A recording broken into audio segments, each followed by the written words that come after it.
It's an exciting time at NASA. We have 2 new commercial crew vehicles in preparation, Dragon and CST-100. We have the SLS rocket getting ready to get ready to launch on EM-1. We have Orion getting ready. Just a tremendous amount of work coming together to really move human presence into the solar system. So we see Space Station, and Space Station is that first step in really getting ready to go into deep space. We learn what it's like to live in microgravity for an extended period of time. We've kept our crews on board for 16 plus years. Just absolutely amazing testimony to the spirit of the human race as we do these amazing things. When you look at this rocket, it looks simple, it looks easy. It's not simple, it's not easy. The work, the hours, the amount of time spent getting this ready for the 2 crew about ready to go fly is just phenomenal. And it's an amazing time to be here at the launch pad. Dan Hartman, Deputy ISS Program Manager here in Baikonur. Dan, on Yuri Gagarin's launch pad, a Soyuz is finally here, ready to launch in a few days.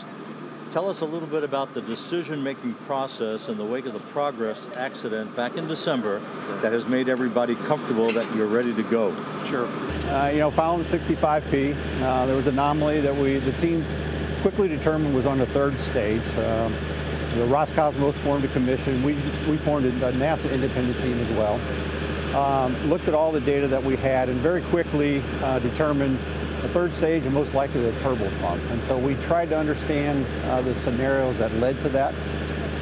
Both teams got very comfortable in the end with what we should do to the upcoming engines and how to test those out prior to being installed for the next flight of both the Progress and a Soyuz.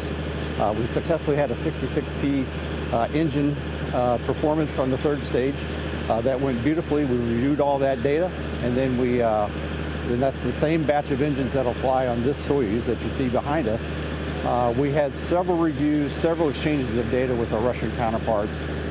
We recently went through our flight readiness review, and we got very comfortable with all the information that both teams actually presented to us. The Russian side as well, and so we feel very, very comfortable that we got a good rocket behind us to go to the space station. Dan, for a couple of months there will be 5 people on station instead of the typical 6. Yes. But the good news, Peggy Whitson's mission extended. She typically does the work of 2 or 3 people on board. How will the time of 5 people be managed by the program and the partnership?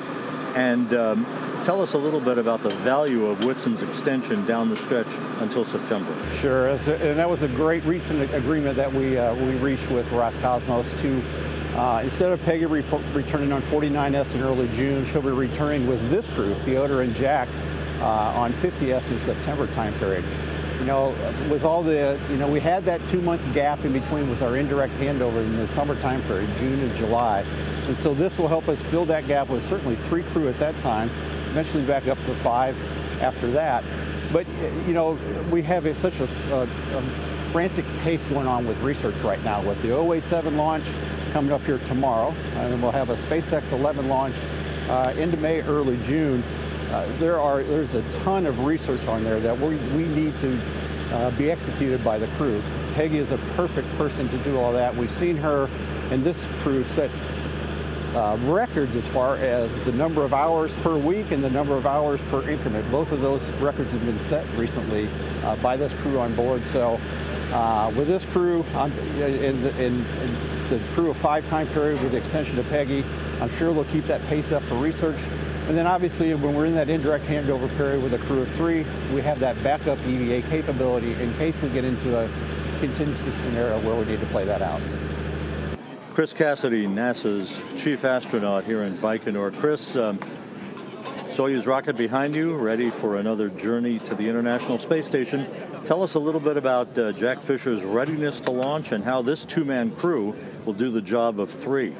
Well, Jack's definitely ready. I mean, he's been with Fyodor. They've been training full time for quite some time for this very mission with 2 guys. And having spent some time with them in crew quarters these last couple days, I can tell you they are absolutely ready to go. And the training team it's been some unique challenges with a crew of 3. There's just a few jobs that that that third crew member is responsible for, but they know when after the engine's cut off and they have to come up and kind of divide the tasks up. But they're ready to go and anxious to get going, and it's fun to see a first-time flyer at this stage in the game getting ready to go.